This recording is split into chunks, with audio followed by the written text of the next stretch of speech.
Hi everyone, it's Joel and Fergus at Codebreak with a Ahead of the Game, Stay Hungry podcast episode. Today we're going to be talking about maintaining your mental health when you're working hard.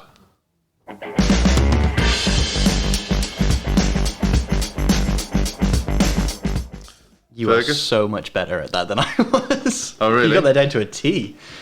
Well, it's practice. It's Was very it professional. 115 episodes or something? Yeah, I guess. Yeah, no, when I did it, I got the order ever so slightly wrong, and it wasn't quite as slick as that, so pretty impressive. Yeah, I still got the episode title the wrong way round, so I don't didn't praise even me too notice. much. Don't praise me too much. We just had a bit of a dilemma about our clapperboard, so I was distracted. Yeah, well, do you want to elaborate on that, or No, we're good? Okay, no, cool. we know what we're doing. No one needs to know. It's fine.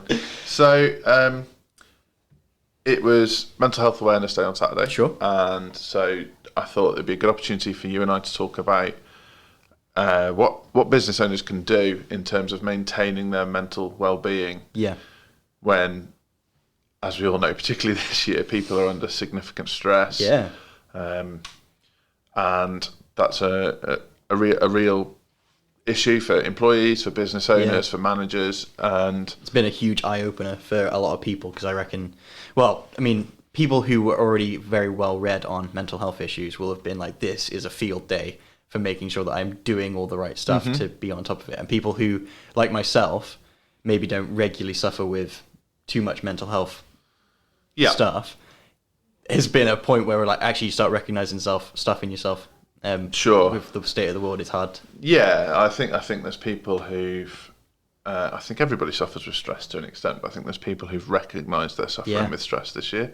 I think there's probably people who've never had what they would consider mental health issues before this year, and then there's people who recognise that they've got a mental health issue to manage, and they're finding it harder to manage than ever. And then other people who, strangely, perhaps have found that kind of opportunity to look at their lives and assess where they're going and what they want with their lives, more so because we've had a lockdown and time at home. And I was going to fiddle with this, it's going to make noise, but it's annoying me. That's better. Nice.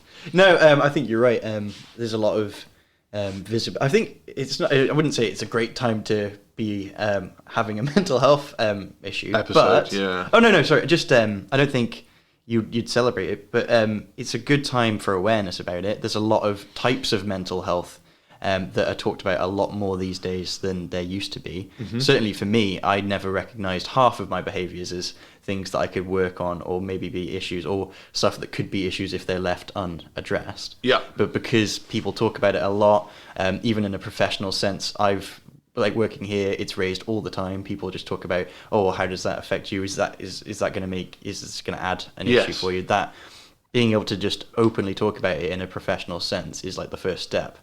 And in a personal sense, like in relationships and things. Yeah, agreed. So I guess let's talk about some of the scenarios that business owners would have found themselves in this year.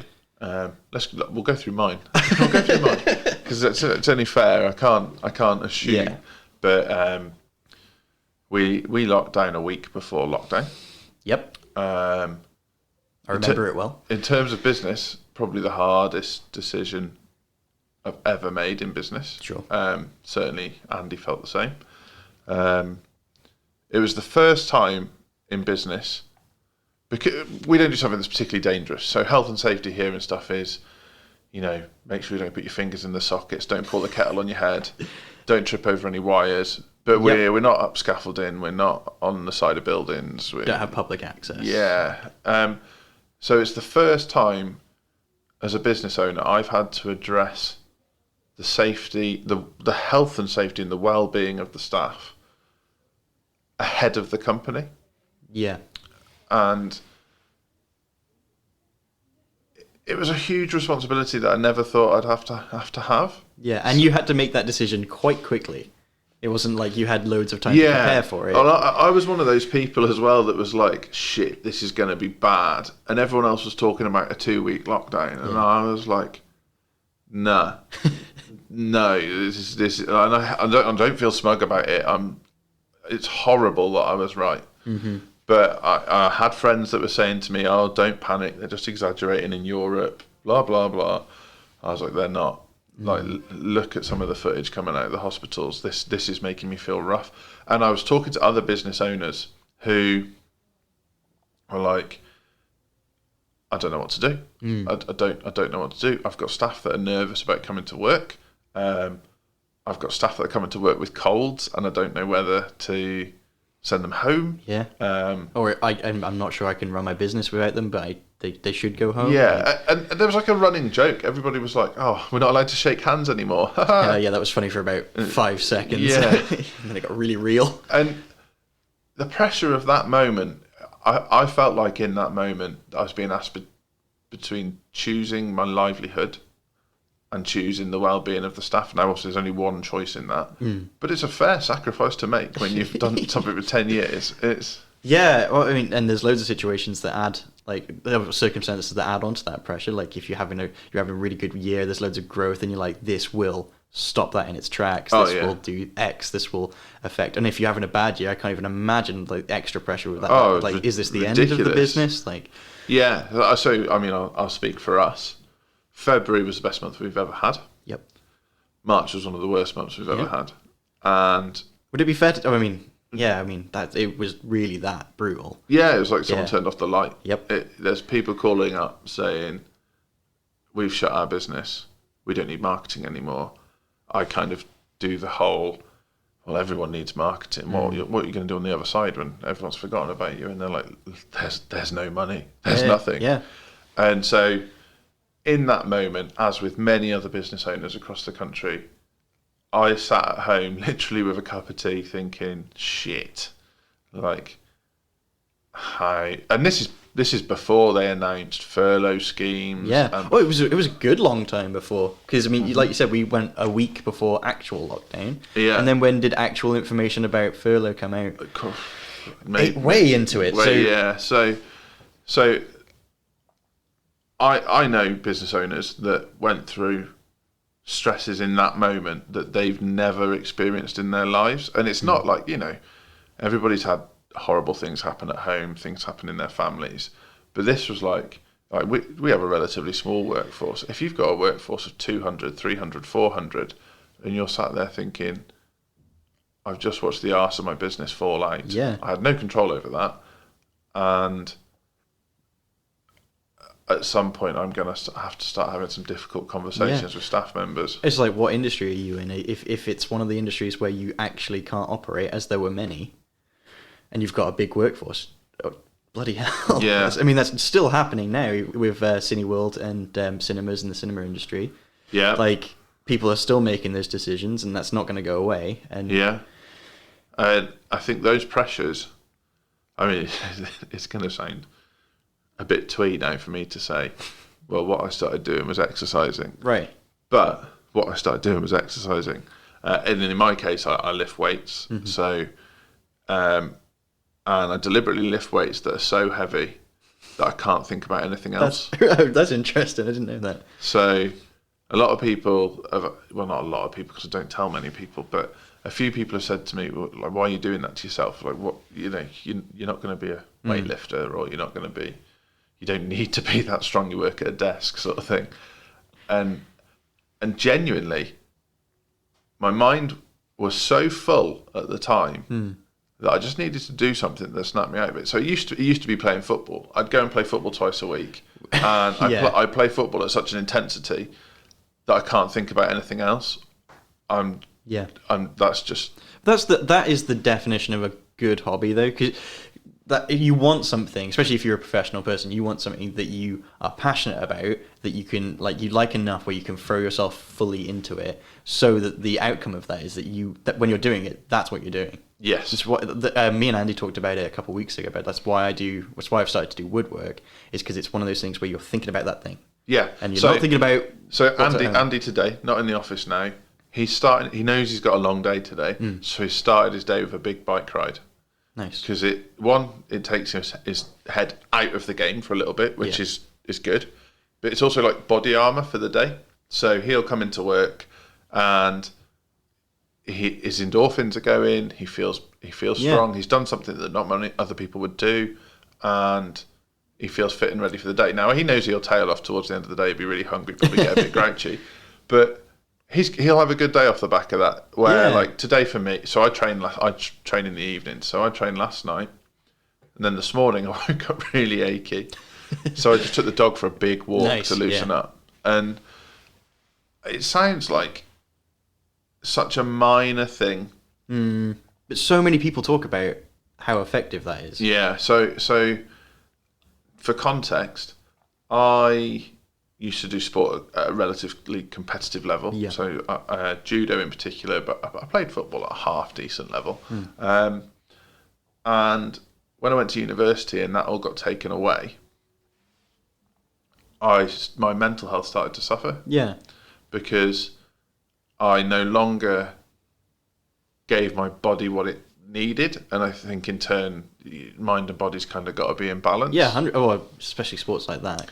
Like specifically competitive sports, it's a game and exercise. Yeah. So and equally, I think the physical exertion changes the chemical balance of your brain, and so you feel better for it. Take that all away, and I become relatively inactive. Sort of two factors: one, my mind becomes a bit number, and I start to struggle with things I've never struggled with before, and you gain weight. So which compounds it. Yeah, and then you feel crap about that. So nightmare. So that's the context. So the context is a lot of people at that point were seeing a type of stress or a problem in front of them that they never experienced before. I saw some businesses just stop, and the business owners literally spent time with their family and in their gardens. I saw some businesses try and fight and think their way through it, which is probably how we started off, if I'm honest. And then I saw a small number of businesses who were very methodical about what they were doing. So the business owners had a routine of exercise. You could see that they were continuing to read and involve themselves in various things. You could see that they had a strategy for getting through it. Because they're that kind of thinker, they probably had cash reserves for an emergency. Right, yeah. There's all these things that they'd put in place. Not saying they didn't suffer, but they managed it. But it was smart to witness. Yeah, that's interesting. Just implementing a strategy, and even at the end of it, if you're not where you want it to be, but just approaching anything with that kind of mindset is revolutionary. And so it's interesting with the start of the day. That sets you up throughout the whole thing. And if it's a routine, like you said, with like you and Andy, and going back to Andy's bike ride today, he's like, he'll get in, and he's already accomplished something that probably no one else he'll meet today has done. So he's he's got a meeting at a gym today. So maybe. That's unfortunate. But you see what I mean? Like he's accomplishing something completely unrelated to work, but he's accomplishing something personal, and then he's coming in and he's just like, I've already done something massive, and then I love that. I mean, just getting outside, I don't do anything physical other than dog walks, but just being outside in the morning does a huge amount for me. It wakes me up, gets me like, because you do a lot of thinking when you're out on a dog walk, which I actually enjoy. So just have a lot of nice ideas, and like maybe it's a bit of home life, maybe it's a bit of work life, but it's like a good atmosphere to do it in. Yeah, for sure. I think that whole kind of structure towards looking after your well-being, be it physical or mental, it is important and has become so much more emphasised this year. So, to continue to talk through how I saw it as a business owner, that happened. Very much felt out of control. Most business owners will tell you that they don't like feeling out of control, so suddenly you start to feel stress and anxiety. And then that kind of settled, and what we saw was quite a few clients drop off. Saw some clients that I expected to drop off stay, which really gave us something to cling to, something, a bit of positivity. And then something really strange happened, because we clawed and fought our way through the first wave of it and decided to continue our advertising and continue to showcase our business.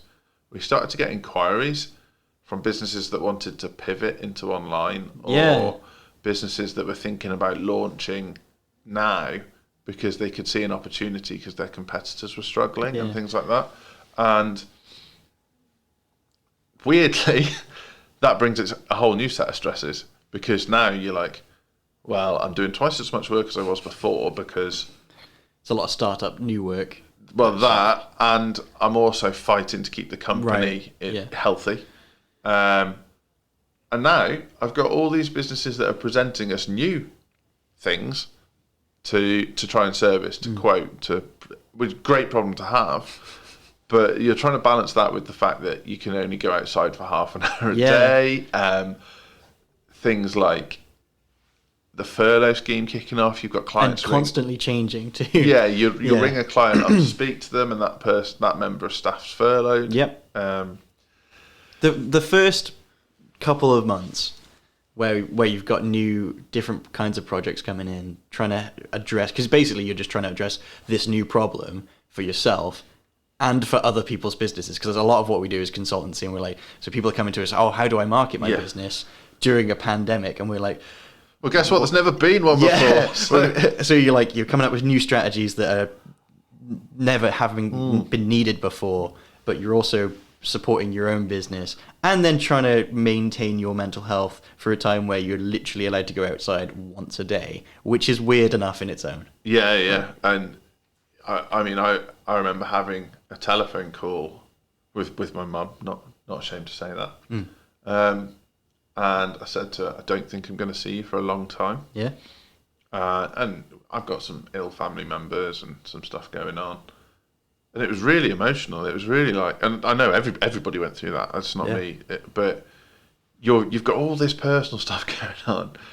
You're trying to run a business, and your business is having to flex in a way it's never had to flex before. You're having to go after work that you'd never envisaged having to go after. There's no case studies to Google and see how someone else has done it, because no one has gone through it. Yeah, you've got staff genuinely shitting themselves. Yeah. And you kind of... And you've also got to do it all remotely. Yeah. Which you might not have the infrastructure for. A lot of people face that problem. Where no one's got a work laptop. So how do I take this stuff home? Yeah, ours was like masking tape and some Pritt stick. And just like, let's... We were lucky in the sense that we already have network. So we have like online storage. And cloud online storage. We do all of our like comms online. Yeah. Imagine starting that from scratch. Yeah. We're fortunate that we used Zoom before. Yep. There was like literally people who spent the first month figuring out how Zoom works. And that pressure, and I know everybody went through it, the coping mechanisms you need to get through that, the exercise, the reading, the mindfulness, the spending time with your loved ones and being able to compartmentalize and actually make sure that that's quality time. And then also managing the bad stuff, the habits you can fall into in that sense, like don't watch too much TV, don't like... Oh yeah, how do you do that? Yeah. How the hell do you not watch too much TV? Exactly. I mean, I watched an absolute shocking amount of it, but it was something I was always aware of. It was like, I'm doing all this positive stuff, but like you have to avoid falling into the traps of bad routines. Of it, like... It would be so easy to wake up 5 minutes before you had to start working and just work all day in your pajamas and then go to sleep. Yeah, I don't know how I managed that. That was something I was pretty good at. We talked about it a lot. All of us. Yeah. Because we kind of knew that would be a bad idea. Yeah, I mean, early doors, we had a call in the morning every day with the team, and my backwards logic on that was, if I show that I'm up, ready, dressed for work, look like I'm kind of in a semi-professional environment, then at least everybody knows what the bar is. Yeah. And I knew that really, even if you guys were in your pajamas, you'd still get the work done. Yeah. I just didn't want you to do it that way. It'd be bad for us. Yeah. Like I totally agree. Yeah. It probably wouldn't affect the quality of work. No one would think to show up to a video call with a client in pajamas. But if this is going to be a long-term thing, you need your team to be approaching it in a way that's going to look after them too. Yeah. Because, I mean, if we get to month 6 and someone's close to a breakdown because they haven't been managing that, that will affect the business. And that's someone you care about because it's part of your team. I work with a strength and conditioning coach, and a lot of his work is about injury prevention. Right. So people don't go to him once they've had an injury, get it physioed, and then and build the strength. I mean, people do go to him for that, but a lot of the work is they know what the inherent injury risk is in their sport. So they might be cyclists, they might be triathletes, whatever it is, and he builds them up so the risk of injury is slim. Yeah. I think the business approach to lockdown, probably not so directly, but in terms of, I certainly had a vision in my mind that it was like, I need to make sure everyone's okay every day. I need to make sure they're not working in their pajamas. Yeah. I need to make sure they've got the equipment they need. I need to make sure that our projects are on track and we're not kind of over-promising on anything. We also, a weird one that's an easy trap to fall into, that they're not working all the time. Because it would be so easy to just be, I'm home. And like me, in my case, I was home alone most of lockdown because my partner's a key worker, so she's away. So like it was so easy to just get to the end of the day and be like, I could keep working. Yeah. Like, so why wouldn't I? So we had an end of the day call as well to basically say, right, signing off now, guys. Have a great evening. I'm not sure the team knew that that's why I was doing it. I don't think it was never said. I think. I mean, there were also a lot of other benefits around it, like being able to see each other and actually like have that kind of team connection in the mornings made a huge difference throughout the day. You could tell if anyone was having a bad time with it, and you could talk to them and try and help them and that kind of stuff. Genuinely, people would come on Zoom, and you'd look at the grid of people, and I'd be like, bloody hell, they look a bit rough today. And you sort of afterwards give them a private call, and you're like, everything all right? Well, I live in a house of 7 people and everyone's gone batshit crazy. What do you think? Okay. Well, it's a crazy thing because the level of difference for every single person, you're all coming and you're working at home and essentially in the same setup, but it's so different. Like, I didn't see anybody for multiple days. You saw Hannah, but also had time away. Or was Hannah there the whole time? I forget. Hannah was there the whole time. But then we had people who were, like you said, loads of people in the house, and then some people, they didn't change so much, and or the loads of people was actually not great. Imagine it's a not house of 7 people and they're there all the time, and some of which are also working from home but have not done that before. Or some are like teenagers, so they've got school concerns and they don't understand why they can't see their mates, and absolutely. Or just talking to anybody who has kids and is a professional. Yeah. Just an absolute spanner in the works. You just completely different setup. We'll try and tackle that one next. Neither of us have children, but yeah. Hi there, it's Andy at Codebreak. Thanks for listening to the Stay Hungry podcast. It's business owners like you that keep the wheels of the world turning. Did you know that Codebreak offers a marketing consultancy service? Visit codebreak.co.uk today and book your discovery call with me or Joel, and let's skyrocket your business together. We can't wait to hear about your goals. He's so chirpy there. He is so good at doing those reads. He's not keen on that one, and I keep saying that. That's absolutely nailed. Yeah, I always mention that he could have easily been like a radio presenter or something like that. He's just so willing to talk and not miss a beat. His pronunciation's very good. Yeah, no, it's awesome. Right, less of that. So, children. So, the mental pressures this year of having children. I've got friends with children. Yep. I can't say that I can completely empathise with it because I don't know. But the schools being closed, having to try and home educate your kids whilst working from home. Yep. The scariness of the fact that the schools didn't close straight away and or have a date where they're coming back strictly. Yeah, so you didn't know if your kids were like a risk factor or not. The fact that the kids can't go outside and play. Yep. There's so many things that go into it. Again, I don't have kids. I have a fair few friends that have got quite young kids, and actually people who are my age, and they've never wanted to be an educator. They have no experience with it. They're great parents, fantastic parents, but they also have jobs. Yeah. So, and they're not jobs that you can just step away from. So, I don't even understand how you approach that. And if you're doing e-learning as well, just talking about like people's like general setups at home, do you even have bandwidth on your broadband to cover 2 people working from home, 1 person learning from school? I was about to touch on that. If you manage to get sort of 3 hours of e-learning out of your kid a day, I think, or home learning, you're probably doing very, very well. But then, once they finish that, they probably go and play Fortnite and absolutely rinse the bandwidth on your internet. So when you're trying to work... I struggled with I pay a lot of money for my internet because I'm a massive nerd. Yeah. I barely ever touch it. I struggled with my... And also, you encounter stuff, it's not even your package, it's the actual capacity of the lines that are built into the neighborhood. Like, the area, if you've got 6 people on your road who normally work in the office and they're all home and they're all learning how to work from home and it's a really stressful time. Everyone's on a copper tanking wire. it and tanking it and tanking it. My internet dropped out every half hour for the first 2 months. Yeah. It was horrible. I live in a village of 700 homes, I think. Yeah. And everybody was on the internet at the same time. And I think there's 2 boxes for our entire village.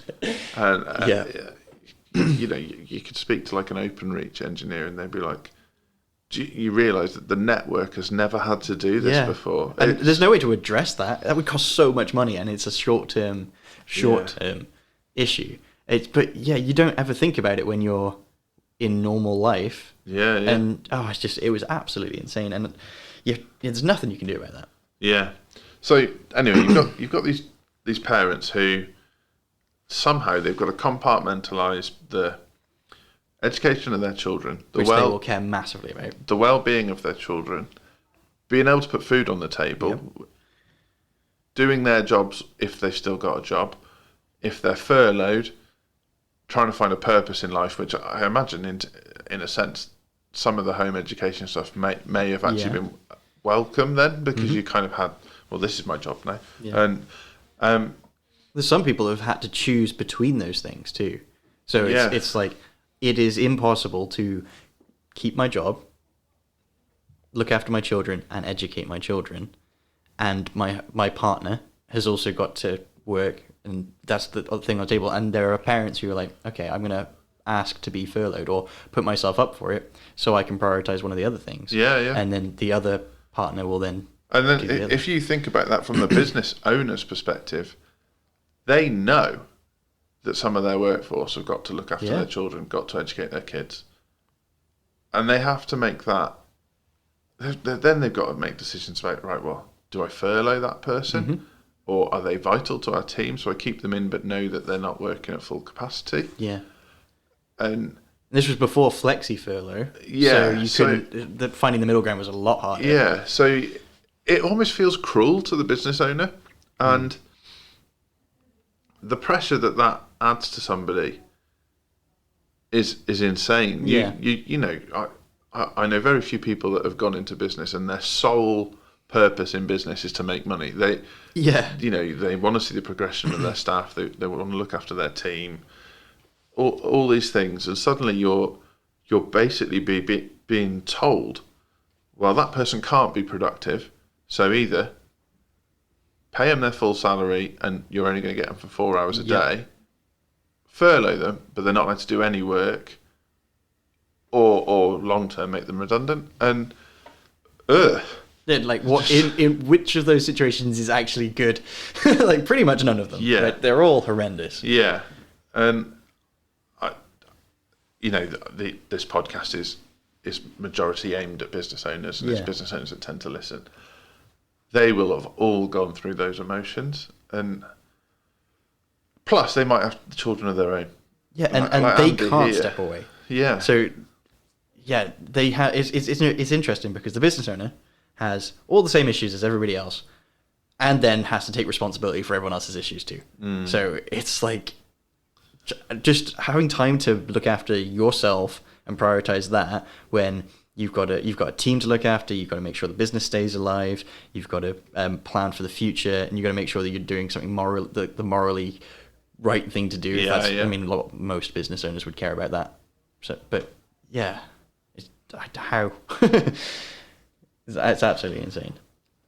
It's Yeah, I'm just reminiscing right now. Just... And also, they're approaching all these decisions. A lot of people, a lot of staff, it's short-term decision making. Or what am I doing to like make sure that this week is successful? But the business owner literally has to be like, how long is this going to last for? Well, yeah. So ask me to plan for something that's got no end point. Anytime I talk to anyone, any business owner now, and they're like, "Well, we'd love to commit to. Well, we'd love to say tell our customers this is what's happening in December or January," but it's absolutely impossible because you don't know what that's going to look like. We don't even know what next month's going to look like. So yeah, well, everything could change on Monday. Exactly. It's a really, really.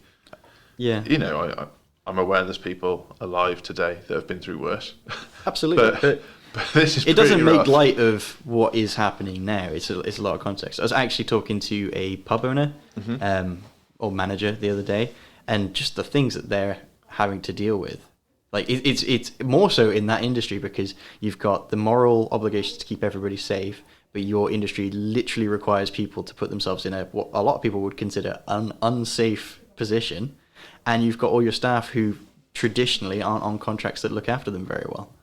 Yeah, because it's going to be 0-hour contracts. Exactly, right. But not 0-hour contracts in the sense that they're being taken advantage of. It's brilliant. They get to work when they want to work. Yeah, no, exactly. Get rotated on and off. And yeah, big companies do it because of that. Reason. When I was a student, I was on 0-hour contract, and the reason was I could go to uni, come back, pick up some hours, do a bit of work, go away, come back again, and and I got on well with the manager of the shop I worked in, so he would literally sometimes give me full-time hours when I was back because he knew I'd work hard. Yeah. But it doesn't open them up for safety. Yeah. It would, in this scenario, it would have been a nightmare because I come back, the shop's closed, so I'm not entitled to furlough. No, shit. Right. And it's horrifying. It's absolutely horrifying. And believe me, as a business owner, you feel that. Oh yeah, I mean, to the guy I was talking about, it's just like you can tell how much pressure he's under because he's looking after his livelihood and the business, but also he's friends with all of those people, and it's important. And he knows not only he's friends with them, he knows all their personal situations, their dependable, like what the money goes to, if it's supporting a family or supporting a house, supporting their education, which is super important too. How do you make those decisions on a big team as well? Yeah. So, this is a deep dive, isn't it? Something else that happened in lockdown that I definitely went through, and I know other business owners went through, is denial. Right. So, I had a short spell where I was pretty chirpy. I'm trying to place it. I'm trying to remember it. There were a week specifically where Joel was 10:30 till 11 o'clock on the 12th of May. Right. Yeah, no, I was quite chirpy. Found some sort of inner peace around, well, it doesn't matter what happens, I'm a capable person and I'll be all right. And maybe you found like a rhythm in what you were doing, and with that comes comfort to some level. Yeah, and that's kind of where I was, and that was great until realization sets in, and you're like, oh shit, this is still pretty bad. Yeah, and you kind of like. And to an extent, I think that we all got let out in the summer a bit early because they knew that the mental pressure that society was under couldn't take it anymore. We were starting to see riots and protests and from various organisations, and people flooding beaches and flooding local beauty spots. Yeah, and it was just like, holy shit, let me. But I went through that denial phase, and then you have the realisation again. And then we came out of lockdown and came back to work.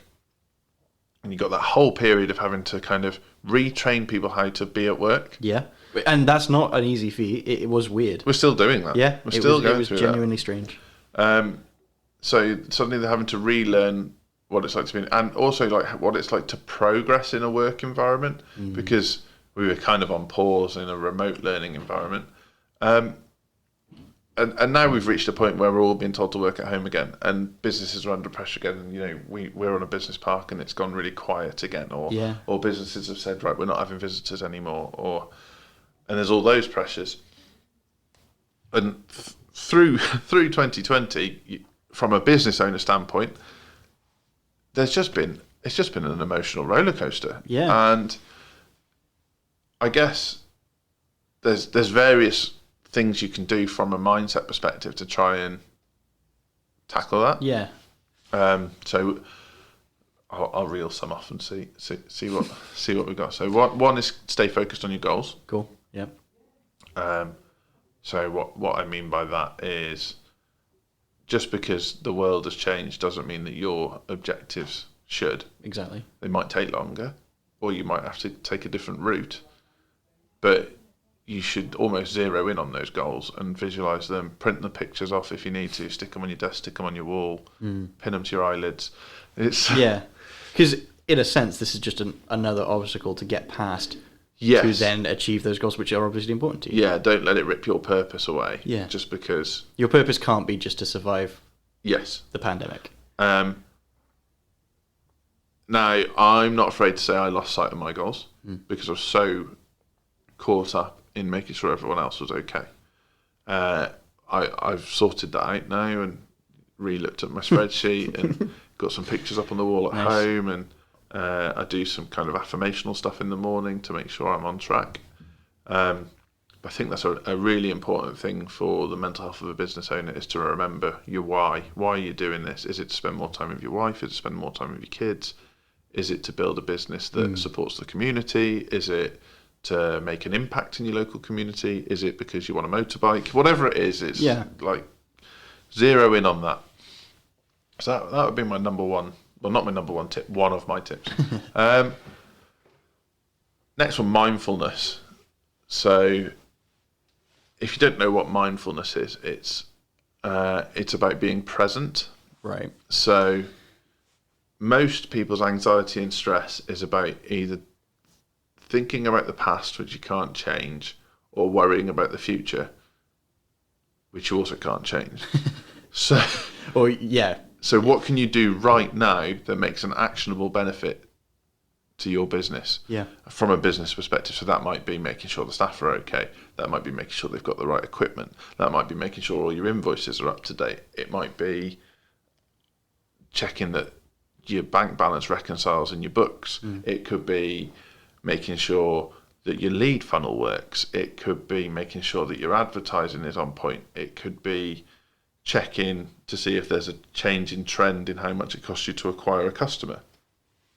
But what can you do right now that makes an actionable difference? It might be going for a bike ride. It might be doing some weights. It could just working towards something that actually you can do. It's done. So a lot of people use like the Calm app. There's other apps out there as well. And in the morning or the evening, they'll kind of do 15 minutes of meditative breathing. They'll think about what's happening now, what's going on now. They'll try and close their mind off from intrusive thoughts. So the stuff that you can do nothing about, the past or the future. I mean, the future's that's the big one during the pandemic, is way too much thinking about the future.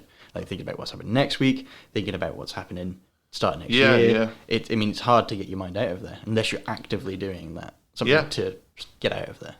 Yeah. So that's another one of my tips, a bit of mindfulness. Reading, I think. I mean, you're a reader, I'm a reader. Yeah. And not necessarily read, like I did read business books during lockdown, but I shifted my reading towards, one book I read is called The Happiness Advantage, and it was about reading around the power of positivity. Yeah. And I've also been reading a book called The Power of Now, which I've read several times, which is absolutely nothing to do with business. Right. All about being present and being mindful. Yeah. And the combination of that kind of reading really put me in a mindset that allowed me to focus on what was important and focus on what was real. And you can apply that stuff to business. Yeah. So most anxieties aren't real. Yeah. You're worrying about a tax bill that you haven't had yet, or you're worrying about a client might leave that hasn't left. Yeah. Or you're worrying about staff members getting coronavirus. Who haven't got any symptoms. Yeah. Yeah. And if you can snap yourself out of that and focus on the here and now, I mean, maybe you have got a big tax bill. Maybe some staff members have got symptoms. But what can you do about that now? What can you set up a time to pay scheme with HMRC? Can you isolate the staff members? Can you make sure they're okay? Can you stay in touch with them? Can you research what other businesses have been doing to protect their staff and implement that rather than just being anxious about? So mindfulness, reading, staying focused on your goals and your why. Obviously, we talked about exercise. I think daily exercise is really important. So I train 3 or 4 times a week. I might not look like it, but I literally go on a machine that measures my muscle mass, and I'm slowly seeing that increase. Sure. And my fat mass is decreasing, but my goal is basically to switch my mind off, to go and do something that doesn't allow me to think about anything else. And then the brilliant benefit of that is it's not just that my mind is switched off for that hour. For the 3 or 4 hours after that, it's in a much more present place. It's well, chill. That's interesting. That so you're basically conditioning your mind, and then it has effects that reach out long-term effects. And the more I do, yeah. the longer that effect is. Yeah. So it's not that I'm no longer attached to reality. It's just that I can deal with reality a lot better. Yeah. And like you said, you're more in the moment, which is a better place to be. Yes. So I think so. Yeah. And then the days off from that, I also walk the dog every day. Yeah. So it's just like you said, getting that fresh air, letting your mind kind of cleanse itself a bit. Yeah. I think it's obviously not a something everyone can achieve, but I think having pets is an amazing thing, or just having some kind of. I mean, me and Andy talked about the benefit of pets for mental health. Yeah, I mean, it's something that has a lot of time for you, and you can go out and do stuff, and you can focus on its needs. Yeah. So it's almost like what you said. When I'm out on a dog walk, I'm thinking about interacting with them. I'm present. I'm working on their training, working on their fitness, working on their mental health. Because actually, that was something I had to consider when over lockdown. Yeah. If you don't walk your dog enough, they go ballistic. Or weirdly, if you spend too much time with your dog, also negative. So yeah. Because then they get a bit too attached. Yeah. Our dog's done that with Hannah. No. He's definitely Hannah's dog. Oh, that's kind of sweet. But he's a good lad. They always do that. But anyway. He's a lockdown dog. We got lockdown guinea pigs, especially because the school gave them up. Yeah. So, and I would agree. They do bring joy, and they do bring a sense of now. Yep. And because a dog isn't worried about what happened yesterday or what's going to happen tomorrow. They just want to know what's going on right now. Normally, they just want to spend time with you. And it's a real wake-up call when the dog's like, right, is it time for food? Is it time for a walk? Is it time to go in the garden? Is it time to sniff this? Is it time to play with this toy? And actually, the dog's right. Yeah, I love if you get a dog into a routine, they're like a clock for you. So I can't miss going for the morning walk because I would know about it. And same with it wouldn't get to 6:30 and they just sleep through dinner time. They would tell me because they know. Yeah, it's good. So our dog's really quiet. So he just goes and sits by his bowl. Yeah, he just sits there, and you could leave him, but it'd be really mean. But it does make me laugh. He just sits there. And it's really funny. And like when it's time for a walk, our like living area in our house is on the middle floor because it's like a townhouse. So when it's time for a walk, he goes down to the ground floor to the hallway and just sits. And he's just saying, like, I love it. When are we going? I think it's great. It's never interpreted as rude or entitled. It's just nice. Yeah. Okay, so we've got what have we got? Stay focused on your goals, mindfulness, reading, exercise, pets, and or children, I suppose. Yeah. I can only assume that works. Yeah. And then like my final tip would be to try and get away from black or white thinking, in the sense that if you think if this doesn't work, everything's going to go to shit. You can't. There's loads of grey areas. So it might not work as well as you hoped, but it's a damn sight better than doing nothing. Or what can you learn from a failure? Yeah, absolutely. And try and get yourself into that, like, because the media would, and social media to an extent, would love you to think, oh, it's right or left, it's black or white, and it isn't. It's because it's an easy to sell narrative, but it's not the truth. Yeah, the truth's always somewhere in the middle. So if you can get your thinking to, right, well, I'm going to reach for the stars, but if I only get to the moon, which is a really cliche thing to say, Yeah. I've still achieved more than most people. Exactly. And there's a million ways to apply that into working. Cool. So you got a final thought, Fergus? Oh, I feel like it's hard for me to. I mean, What's it been like as an employee witnessing it from the other side? brutal because as your team, we care about you too, and it's and like you said, you could tell if stuff was affecting us. We could tell if stuff was affecting you and Andy. Yeah.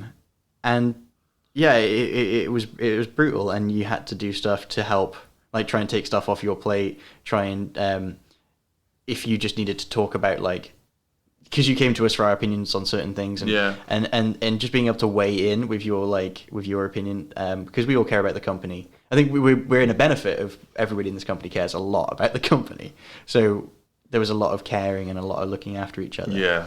But yeah, it was really hard. But I imagine it's hard for everybody.